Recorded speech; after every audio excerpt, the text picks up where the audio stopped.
Zolle e alghe di fiume. Solitario è quell'uomo che entra ed esce dallo specchio. È l'ultimo in questo mondo a parlare una lingua che nessuno vuol più ascoltare.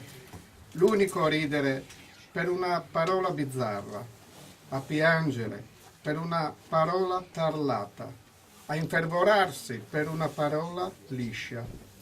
E cammina solitario in una piazza di sillabe straniere, conservando nella mente quello specchio.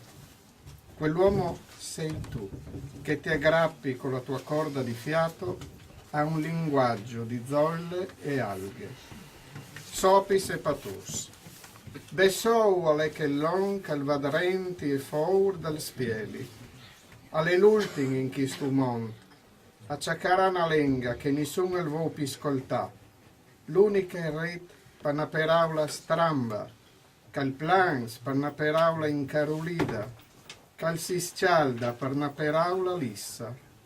E il ciamina di Bessou, una plassa di sillabis forestis, ti niente mens cal spieli, che l'on uliti sostu, che ti tingrampis, con la tua guarda di flat, a un lengas, di Sopis e Patus.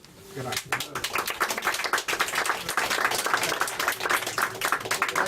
Il terzo